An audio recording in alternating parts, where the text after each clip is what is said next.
pessoal, estamos aqui mais uma vez para estudarmos um pouco das palavras. Hoje estudaremos as palavras parônimas, que são irmãzinhas sim das outras palavras que nós já estudamos, as palavras homófonas e as palavras homógrafas. Vamos ver aqui um roteiro que eu vou apresentar para vocês o que a gente vai ver aqui nesta aula. A gente vai ver os conceitos, o conceito de palavras parônimas, e também vamos ver exemplos e eu apresentarei uma proposta de atividade para vocês fazerem. É bem simples, é um vídeo bem simples, é um conteúdo também bem simples, como eu já falei para vocês em outros vídeos. O mais importante realmente é vocês aprenderem a usar as palavras, não necessariamente decorar a sua classificação nesses termos que eu estou fazendo aqui, em homófonas, homógrafas ou parônimas. Por isso que a leitura é muito importante, porque você consegue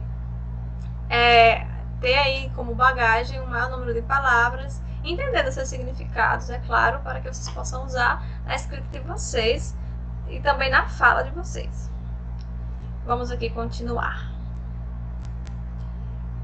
Vamos lá. O que são palavras parônimas? São palavras que são escritas de forma parecida e são pronunciadas de forma parecida, mas que apresentam significados diferentes. Então, qual é aqui o foco das palavras parônimas? Elas são parecidas tanto na escrita como na pronúncia. Só o som um pouco parecido e a escrita também um pouco parecida.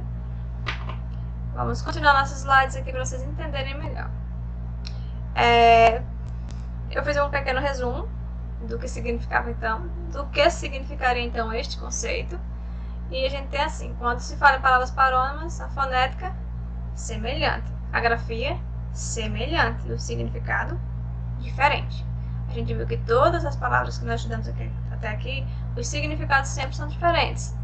E aqui nas parônimas não seria diferente. Vamos ver em exemplo como é isso, professora, como é que são parecidas na grafia e na fonética e tem significados diferentes. Eu vou ilustrar através de desenhos para ficar mais fácil para vocês.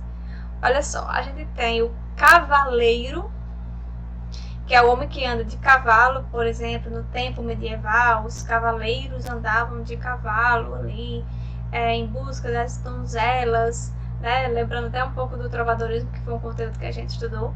E a gente tem cavalheiro, que é um homem educado, um homem cortês. Os meninos, por exemplo, tem que ser bem cavalheiro com as meninas, para que possam não só impressioná-las, né? Mas faz parte de uma característica também de um homem bom, um homem cortês, um homem cavalheiro, educado. A gente tem também, como exemplo, uma palavra que a gente usa muito. Comprimento é tamanho, grandeza. Por isso que eu coloquei uma régua aqui para simbolizar o significado desta palavra.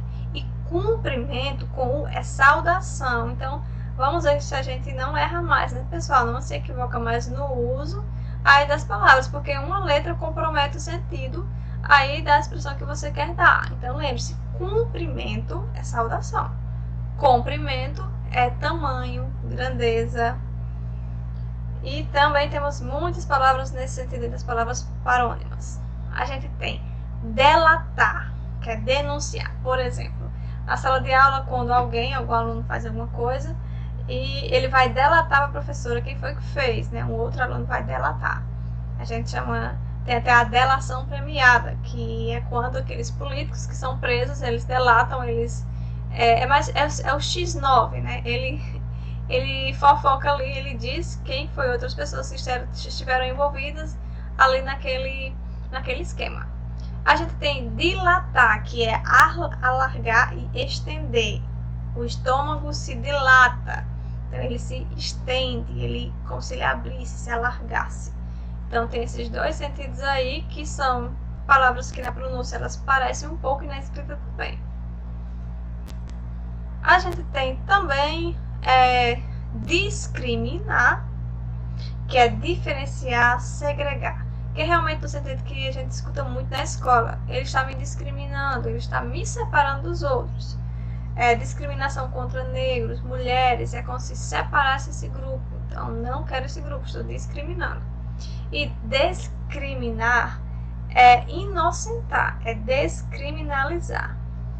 É usado muito discriminar no meio jurídico, Por exemplo, a descriminalização da maconha, porque hoje a maconha ainda é um crime, o seu comércio, né? Então fala de descriminar no sentido realmente de não ser mais crime e de inocentar, tem esse sentido aí, tá?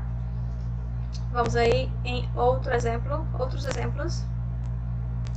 Muito utilizado também, às vezes acontece muitos equívocos entre os alunos em relação a essas palavras. Imergir é mergulhar. E emergir é vir à tona. Por exemplo, eu coloquei o símbolo aí da baleia, né?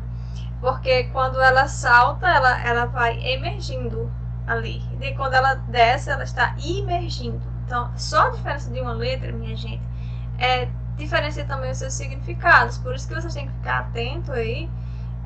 Qual o sentido que vocês querem colocar no texto de vocês e qual palavra destas, por exemplo, seria mais adequada. Vamos lá para outro exemplo. A gente tem imigrar e emigrar. O que seria imigrar?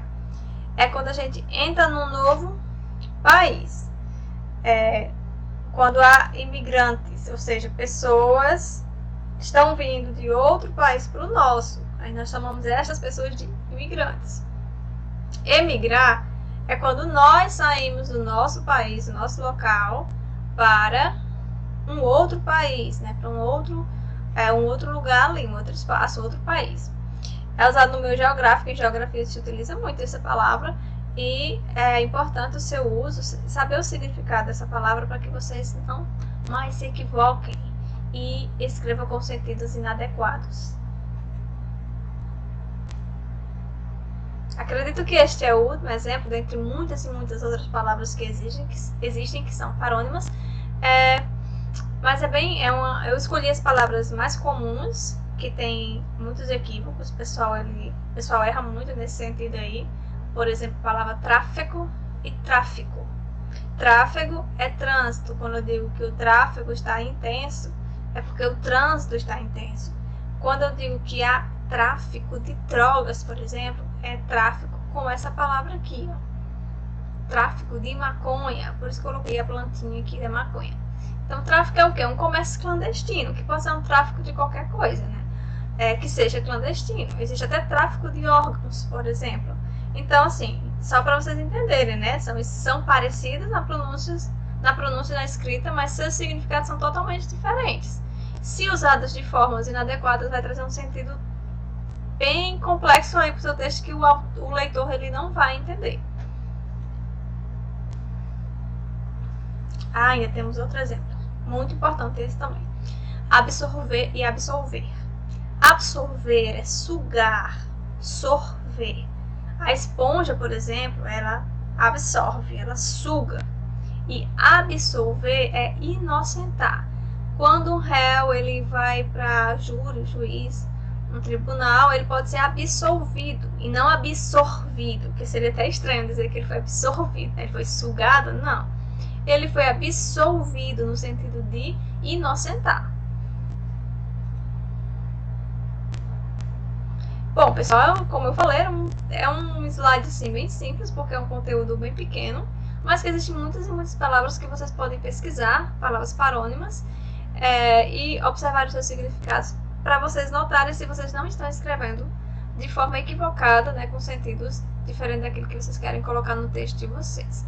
Como atividade, eu vou deixar para vocês lá no Classroom um exercício para vocês praticarem um pouco o uso dessas palavras, tantas que eu coloquei aqui para vocês, eu apresentei aqui para vocês, como outras palavras que existem na língua portuguesa que tem essa demanda aí, de palavras que são parecidas na pronúncia escrita, mas significados totalmente diferentes. No mais é isso, pessoal, então até mais e a gente se vê.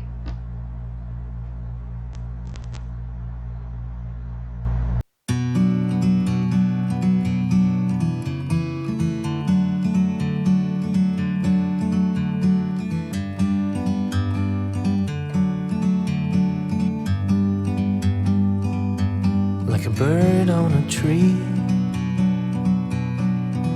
I'm just